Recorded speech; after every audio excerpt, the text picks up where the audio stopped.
Welcome to Module 3, Lesson 13. Today we're going to be using benchmarks to estimate addition and subtraction problems. We are going to be trying to determine things like is something more or less than a half, is something more or less than a whole, etc. So my first problem here is 1/2 plus 2/7, and I'm trying to determine whether or not my answer will be greater than 1 or less than 1. So when I'm looking at these kind of problems, there's a lot of tools in our toolbox that we can use. One are benchmark numbers. And for instance, if I can determine whether a fraction is greater than or less than a half, that will often help. Or we can look at comparing to one whole or something like that. We also can look at decimal numbers if I have decimal fractions. So 1/10, 2/10, etc. Those are pretty easy to work with. And the final thing that we will use a lot is comparing decimals.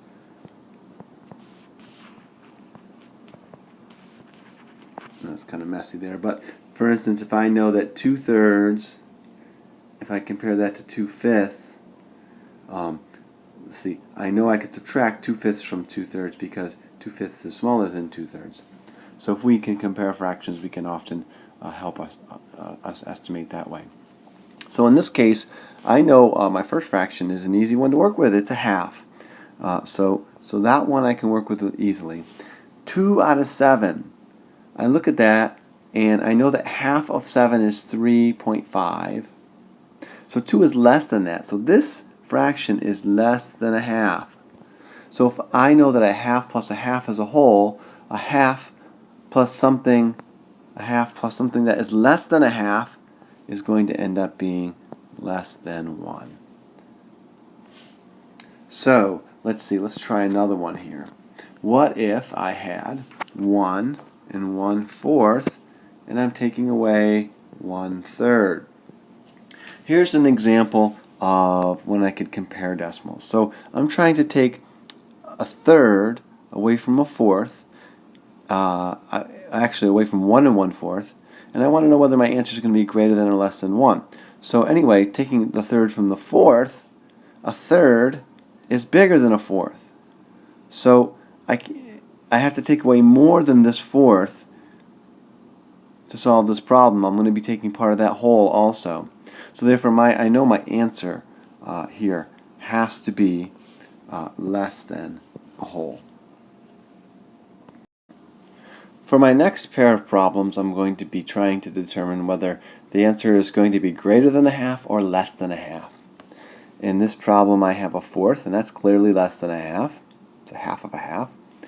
And I have 2/3. Well, 2/3 is already more than a half. So if you have something that's already greater than a half, and you make it even bigger, of course your answer is going to be greater than a half. My next problem is going to be a little tricky with the techniques that I'm going to use. So if I have 1 and 1/7 and I'm subtracting 7/8, and I want to know whether my answer is greater than a half or less than a half, I'm going to play a little game with this 7/8. I'm going to rename it. Now I know that 7/8 is a whole, take away 1/8.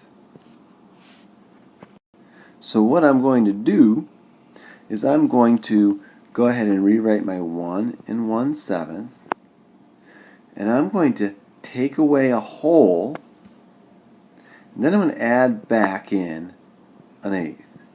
If I take away one whole and then put an eighth back in, that's the same as 7/8.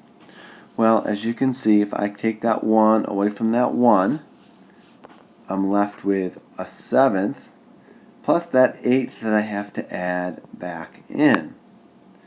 Now, the next bit of logic, we have to think about what is a half. Well, one way to make a half would be to add a quarter together twice. Well, 1/8 is less than a quarter, and 1/7 is less than a quarter. So you can see my answer is going to have to be less than what you would get with 1/4 plus 1/4, which is a half.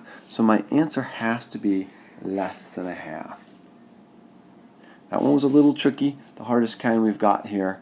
And if you could get through that, then you can probably get through any of these. But anyway, that's the end of the lesson. Thank you.